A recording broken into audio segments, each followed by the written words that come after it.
தண்ணி ஏதாவது வேணுமா கடைக்கு? இல்லைங்க, அதெல்லாம் ஒண்ணும் இல்ல. சும்மா தான் வந்தேன். சரி சரி. காஃபி ஏதாவது குடிக்கிறீங்களா? வேணாம் வேணாம். உங்ககிட்ட ஒரு விஷயம் கேட்கணும். என்கிட்டயா? உங்களுக்கு ரொம்ப பிடிச்ச கலர் என்னங்க?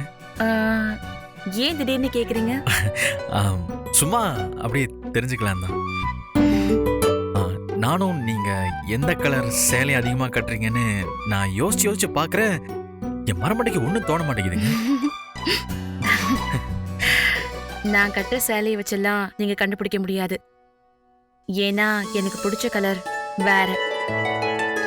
அப்படியா? அப்படி என்ன கலரு சொல்லுங்க. சொல்றேன், ஆனா எதுக்குன்னு நீங்க சொல்லுங்க. சும்மாதாங்க. உங்களை பத்தி எனக்கு எதுவுமே தெரியல. இந்த சக்கரை பையன் இருக்கான்ல, அன்னைக்கு கூட அவங்களுக்கு பிடிச்ச கலர் கூட தெரியலையேன்னு நீங்க சுத்த வேஸ்ட்னே அப்படின்னு சொல்லி நான் டேமேஜ் பண்ணிட்டாங்க. எனக்கு பிடிச்ச கலர் காக்கி. காக்கியா? இந்த போலீஸ் யூனிஃபார்ம் கலரா? அதுவா உங்களுக்கு பிடிச்சிருக்கு? அந்த கலர் மட்டும் இல்லைங்க, அந்த யூனிஃபார்ம் தான் என் வாழ்க்கையிலேயே எனக்கு ரொம்ப பிடிச்சது. அதை போட்டுக்கிட்டு கம்பீரமா நடக்கணுங்கிறது தான் என்னோட லட்சியம். ஏங்க, உங்களை தாங்க கேட்குறேன். வழக்கமா இந்த பொண்ணுங்களுக்கு இந்த ரோஸ் மஞ்சள் கலர் இதெல்லாம் தான் நாங்க பிடிக்கும். நீங்க என்னங்க காக்கி கலர் பிடிக்குன்னு சொல்றீங்க? அது என்னமோ தெரியலங்க, சின்ன வயசுல இருந்தே அந்த கலர் மேல ஒரு ஆசை. சரிங்க, நான் கடைக்கு சாமான் வாங்க போறேன். நம்ம வீட்டுக்கு ஏதாவது வேணும்னா சொல்லுங்க, நான் அப்படியே வரும்போது வாங்கிட்டு வரேன். ஆமாங்க, வேணுங்க. இந்த மஞ்சத்தூளும் புளியும் தீந்துருச்சு, அப்படியே உளுந்து கூட வாங்கிட்டு வந்துருங்க. ஓகேங்க. சமையலுக்கு இதெல்லாம் வாங்கிக்கலாங்க. நான் கேட்டது மனுஷங்களுக்கு என்ன வேணும்? ஆதிக்கு இருந்த ஒரே பெல்ட்டும் அருந்து போச்சான். ஒரு நல்ல பெல்ட்டா வாங்கி கொடுங்க அவனுக்கு. நல்ல பிராண்டடா. வேற வேற இந்த பார்வதிக்கு கூட காலேஜுக்கு மாட்டிட்டு போறால பேக், அது கிழிஞ்சிருச்சுங்க. ஓ சச்சோ. அவ இப்ப காலேஜ் முடிச்சிட்டாதான், ஆனா இருந்தாலும் அடிக்கடி வெளியில போறால. சின்ன பொண்ணு கிழிஞ்ச பேக் எல்லாம் எடுத்துட்டு வெளியில போனா நல்லாவா இருக்கும்? சரிங்க. அதனால வேற ஒரு நல்ல பேக்கை வாங்கி கொடுங்க அவளுக்கு. அவ்வளவுதானுங்க. எங்க அம்மா அப்பாக்கு எதுவும் வேணாமா? அத்தைக்கு மாத்திரெல்லாம் இருக்கு, அத்தைக்கு எதுவும் வேண்டாம். ஏங்க, மாமாவுக்கு வேணும்னா ஒரு செருப்பு வாங்கி கொடுங்களேன். தேஞ்சு போனதை போட்டுட்டு திரியறாரு அந்த மனுஷன். எல்லாரையும் சொல்லிட்டீங்க, அப்படியே வரிசையா வாங்க. என்ன வரிசையா வரணும்? ஐயோ, உங்களுக்கு என்ன வேணும்னு கேட்டா வீட்ல இருக்கிற எல்லாருக்கும் என்ன வேணும்னு சொல்றீங்க. என்னங்க? ஒண்ணு வேணாம், விட்டுருங்க. நீங்க வேற எதையோ நினைச்சு கேக்குறீங்கன்னு நினைக்கிறேன். ஆனா எனக்கு ஒன்னும் புரியல. இவளுக்கு புரியலையா இல்ல புரியாத மாதிரி நடிக்கிறாளா? கடவுளே, அது எப்படி புரியாம இருக்கும்? என்னை விட பயங்கர விவரமான பொண்ணு வேணும்னே நான் கேக்குறது புரியாத மாதிரி நடிக்கிறேன். சரி, நீங்க வேணா இங்கே இருக்கீங்களா? நான் போய் கிச்சன்ல என்னென்ன தீந்துருச்சுன்னு பார்த்துட்டு செக் பண்ணிட்டு வந்துடுறேன். ஏங்க, அந்த லிஸ்ட்டை நீங்க பொறுமையா எடுத்து வைங்க, நான் அப்புறம் வந்து வாங்கிக்கிறேன். ஏங்க, இப்போவே வாங்கிட்டு போயிடுங்களேன். ஏங்க, உங்களுக்கு என்ன வேணும்னு நேரடியா கேட்கலாம்ல, அதுக்கே இப்படி சுத்தி வளைக்கிறீங்க?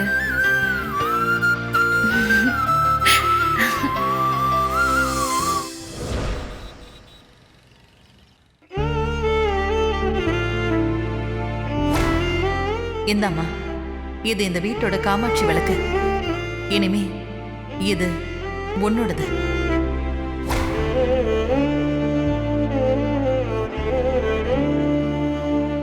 மயில் இந்த போட்டோவை பார்த்து நீ உண்மையிலேயே நிறைய படிச்சவன் நினைச்சு வாயடிச்சு போயிட்டா. படிப்பு கலை முகத்துல தெரியுதுன்னு சொல்லிக்கிட்டே இருந்தா. அவ படிச்சது உண்மைன்னா கண்டிப்பா அது அவ என்கிட்ட சொல்லிருப்பா. என் மருமக என்கிட்ட பொய் சொல்ல மாட்டான்னு சொன்னேன்.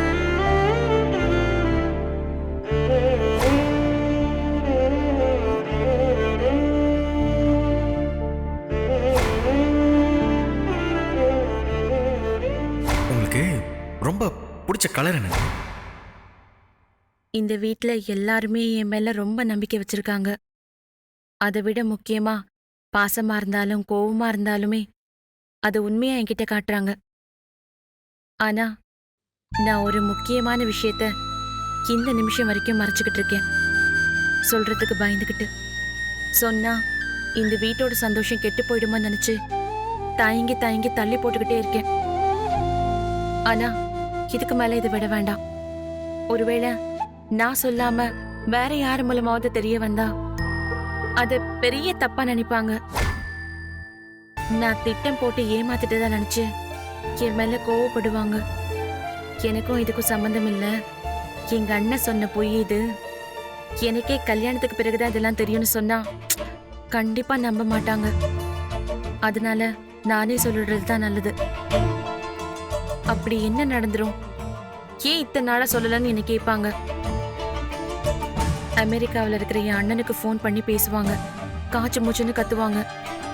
அதுக்கப்புறம் எப்படியும் கொஞ்சம் கொஞ்சமா இந்த கோவம் குறையும் தான் நினைக்கிறேன். ஏன்னா பொண்ணு படிச்சிருக்க கூடாதுன்னு அவங்க நினைக்கிறதுக்கு காரணம், படிக்காத அவங்க மகனை அந்த பொண்ணு குறைவா நினைச்சிடக்கூடாது, மதிக்காம போயிடக்கூடாதுன்னு தான்.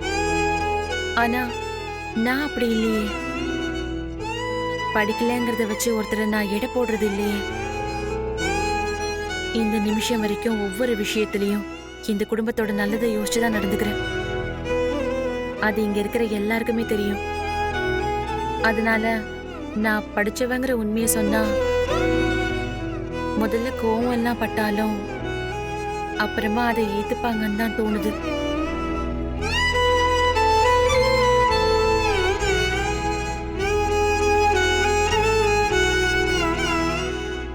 அப்பா அம்மா, என்னால பொய்யோட வாழ முடியலப்பா. ஒரு பெரிய பாறாங்கல்ல அப்படியே நெஞ்சில போட்டு அடைச்சு வச்சிருக்கிற மாதிரி இருக்கு. உண்மையை சொல்லிட்டா இந்த பிரச்சனையே இல்லை. நான் இப்ப சொல்லதான் போறேன். நீங்க தான் எனக்கு துணையா இருக்கணும். ப்ளீஸ் பா.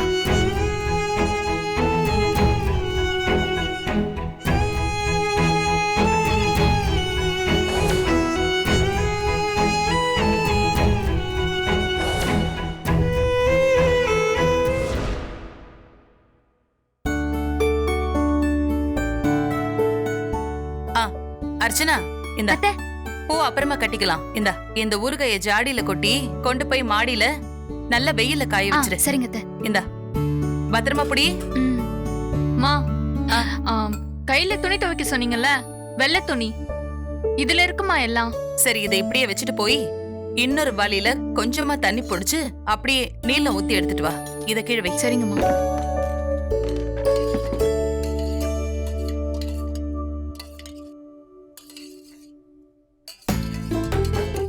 பார்த்து செய்மா, ஜாடிக்கு வலிக்க போகுது. மெதுவா எடுத்து வை. விறுவிறுன்னு எடுத்து வைக்கிறத விட்டுட்டு இப்பதான் ஒவ்வொன்னா எடுத்து போட்டு அழகு பார்த்துட்டு இருக்கியா?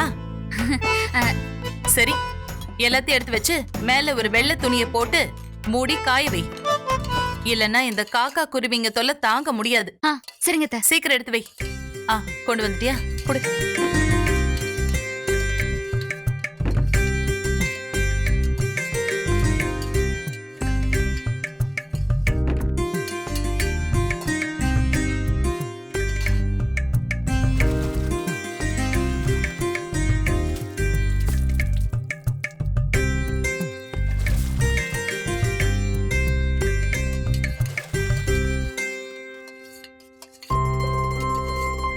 நீ என்ன சந்தியா இங்க வந்து நிக்கிற? உனக்கு வேற வேலை எதுவும் இல்லையா? இல்லத்த, சும்மாதான். இவ எப்ப பார்த்தாலும் அத்தையே நல்லா சுத்தி வந்து காக்கா புடிச்சு வச்சிருக்கா. பாவம்னா பின்னாடி வந்து நிக்கிறா. நிக்கட்டும் நிக்கட்டும், இன்னும் எவ்வளவு நாளைக்குன்னு பாக்குறேன்.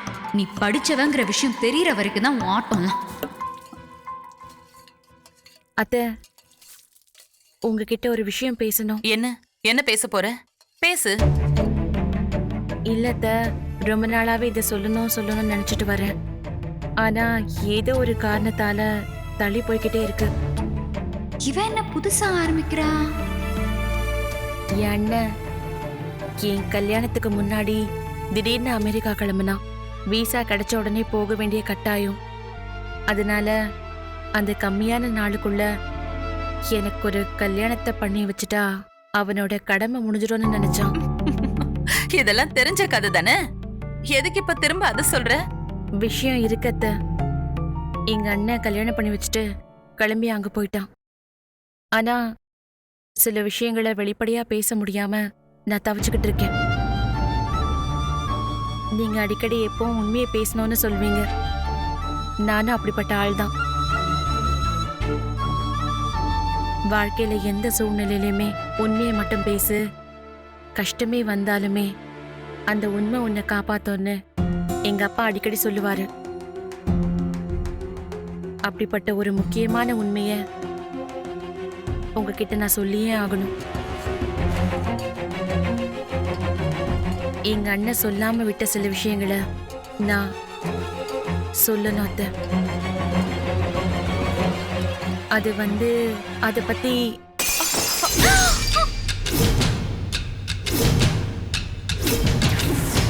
நினைச்சேன் நீ இப்படிதான் பண்ணுவேன்னு நான் நினைச்சேன். அதனாலதான் நான் சொல்லிக்கிட்டே இருந்தேன். உடைச்சிட்டியா? செய்யறது அரை வேலை முக்கா வேலை, அதுலயும் எதையாச்சும் உடைச்சிரு. கொஞ்சமாவது பொறுப்பு இருக்கா உனக்கு? ஒவ்வொரு மாங்காயும் என் கை வலிக்க அரிஞ்சது. மொத்தமா உடைச்சு காலி பண்ணிட்டேன். கையில இருக்கிறது பீங்கா ஜாடியாச்சே, அத பார்த்து எடுத்து வைக்கணுங்கிற கவனம் கூட உனக்கு இல்ல. நீ எல்லாம் என்ன பொம்பளை புள்ளமா? இதுவே நல்லா சினிமாவை பத்தி யாராச்சும் பேசினா அந்த நடிகர் அப்படி இந்த நடிகர் இப்படின்னு வாய பொளந்துகிட்டு கேட்க வேண்டியது. நான் இல்லத்த, கை தவறி போட்டுட்டேன். அப்புறம் என்ன வேணும் நான் போட்டு உடைப்பாங்க? இதுவே உன் செல்போனா இருந்தா நீ கீழே போட்டிருப்பியா? போட மாட்டல. ஏன்னா உன்னை பொறுத்த வரைக்கும் அது முக்கியமான பொருள், மனசுல அது பதிஞ்சு போயிருச்சு. இது வேண்டா வெறுப்பா பண்ற வேலை, அப்படிதானே? அப்படிலாம் இல்லத்த. என்ன நொல்லத்த? ஐயோ, உன்கிட்ட போய் இந்த வேலையை செய்ய சொல்லி கொடுத்தேன் பாரு, என்ன சொல்லணும்? எல்லாத்தையும் கூட்டி கொட்டு. போய் தொடப்ப எடுத்துட்டு வா. இந்த வேலையாச்சும் கொஞ்சம் ஒழுங்கா செய்யுமா.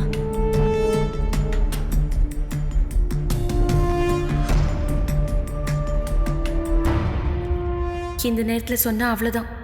வேண்டாம், அப்புறமா சொல்லிக்கலாம். ச்சே, ஒவ்வொரு வாட்டியும் இப்படி ஒரு தடங்கள் வந்துகிட்டே இருக்கேன். உனக்கு என்ன தனியா சொல்லணுமா? இன்னும் மத்தியான சாப்பாட்டுக்கு எதுவும் செய்யல? ஆஹா, இன்னும் இல்ல அத்தை. போய் பண்ணு போ. சரிங்க அத்தை.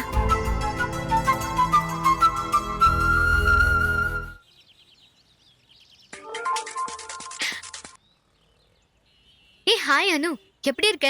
எங்க இருக்க? நான் சூப்பரா இருக்கேன். வள்ளியூர்ல என் மாமா வீட்டுக்கு வந்திருக்கேன்டி. ஓ, அதுக்குள்ள அங்க போயிட்டியா? உன் மாமாவுக்கு 3 பசங்கன்னு சொன்னல, அப்ப போக வேண்டியதுதான். ஐயோ சும்மா இருடி நீ வேற. அதுல 2 பேர் குடிச்சிட்டு நல்லா ஊரு சுத்துறானுங்க. ஒருத்தன் மொக்கையா கவிதை எழுதி டார்ச்சர் பண்ணுவான். அப்புறம் என்ன, நம்மள பார்த்து ஒருத்தன் நல்லதாவும் மொக்கையாவும் கவிதை எழுதுறான்ல. எவனாச்சும் காதல் கவிதை எழுதி கொடுத்தா அதை அனுபவிக்கணும்டி, ஆராய கூடாது. சரி இந்த பேச்சு விடு. உனக்கு எப்படி பொழுது போகுது? அதுக்கு என்ன, மொக்கையாதான் போகுது. காலேஜ் இருந்தாலாச்சும் ஜாலியா பொழுது போயிருக்கோம். இப்ப அதுக்கும் தான் வழி இல்லையே. சரி அதெல்லாம் இருக்கட்டும், நீ ஃபெயில் ஆன விஷயத்த உன் வீட்ல சொல்லிட்டியா? இல்ல, 73%ன்னு அடிச்சு விட்டுருக்கேன். எல்லாரும் நம்பிட்டாங்க. அடி பாவி, அதுவும் கொஞ்ச நஞ்சம் இல்ல, 73%. நாளைக்கு உங்க வீட்ல மார்க் ஷீட் கேட்டா என்ன பார்வதி பண்ணுவ? அது கேக்கும்போது பாத்துக்கலாம், இப்போதைக்கு தப்பிச்சா போதும்டி. ஏய் பாத்துடி, உங்க வீட்டை பத்தி நீ சொன்னதை வச்சு பாக்கும்போது இந்த விஷயம் தெரிஞ்சா பெரிய பிரச்சனை பண்ணுவாங்கன்னு எனக்கே தோணுது. கண்டிப்பா பண்ணுவாங்க அனு, அத நினைச்சா எனக்கு இப்பவே பயமா தான் இருக்கு.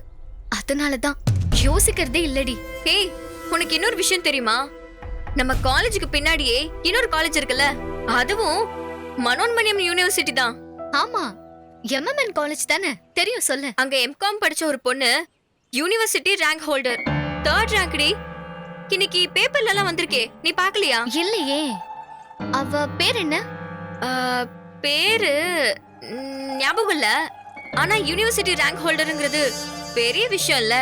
எனக்கெல்லாம் பாஸ் மார்க் எடுக்கிறதே பெரிய விஷயம் தான், நீ வேற ஏண்டி?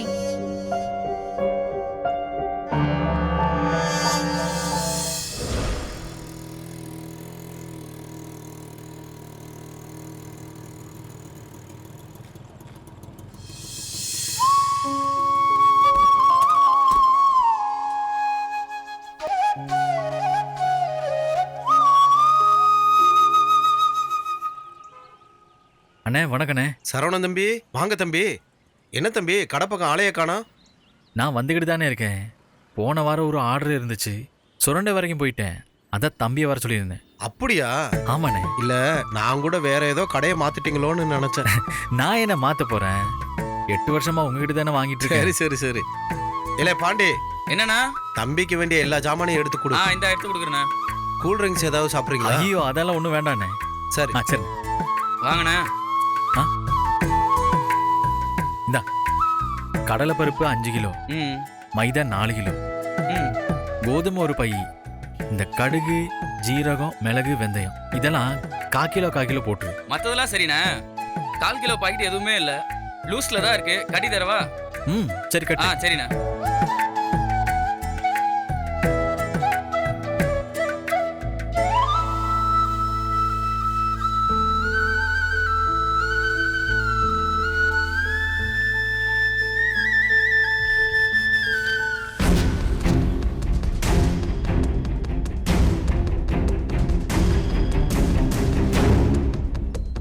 எவ்வளோப்பா இது? ரேட்லாம் கூடி போச்சுண்ணே. கிலோவுக்கு 10 ரூபா, 20 ரூபான்னு கூடி இருக்குண்ணே. கொஞ்சம் பொறுத்துக்கண்ணே.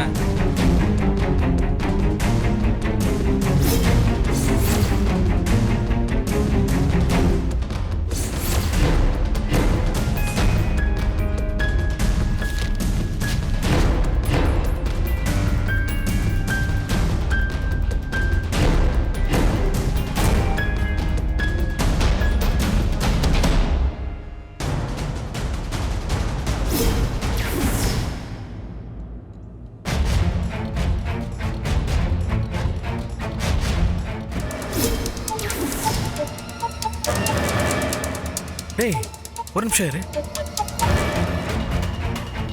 அது கொடு. எதுக்குண்ணா?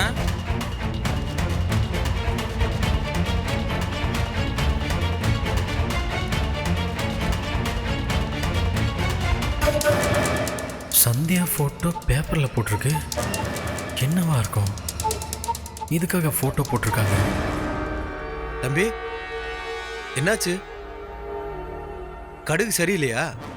வேற போட சொல்லட்டுமா? இல்ல இல்லண்ணே, அதெல்லாம் ஒண்ணும் இல்ல. சரி. டேய் கொஞ்சம் இந்த பேப்பரை மட்டும் எடுத்து கொடுறா. சரிண்ணா.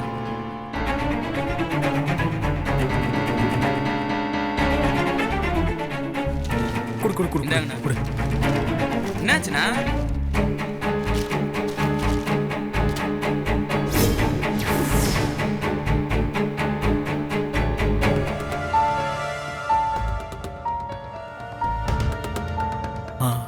என்னப்பா? உங்களுக்கு இங்கிலீஷ் படிக்க தெரியுமா? யாருக்கு? எனக்கா? நான் எந்த இங்கிலீஷை கண்டேன் தம்பி? அதுல என்ன எழுதிருக்குன்னு கூட எனக்கு தெரியாது. தெரியாதா? டேய் தம்பி, உனக்கு தெரியுமா இதுல என்ன போட்டிருக்குன்னு படிச்சு சொல்றா. அண்ணே, இதெல்லாம் படிக்க தெரிஞ்சா நான் ஏன்னா இங்க வந்து உட்காந்து பொட்டலம் மடிச்சிட்டு இருக்கேன். ஐயோ. டேய் நான் சொன்னதெல்லாம் எடுத்து வை, நான் வந்து வாங்கிக்கிறேன். அண்ணே அண்ணே அண்ணே, என்னப்பா? இந்த பேப்பர்ல என்ன போட்டிருக்குன்னு கொஞ்சம் படிச்சு சொல்லுங்க. எனக்கு என்னப்பா தெரியும்? நான் பள்ளிக்கூடம் பக்கமே போகாத ஆளு. என்கிட்ட போய் கேட்டுக்கிட்டு இருக்க? நான் வர்றேன்பா. ஆமா ஆமா, இதுல என் மனைவியோட போட்டோ வந்திருக்கு. இங்கிலீஷ் படிக்க தெரியாது, நீங்க படிச்சு சொல்றீங்களா? என்ன பார்த்தா இங்கிலீஷ் படிச்ச மாதிரியா இருக்கு?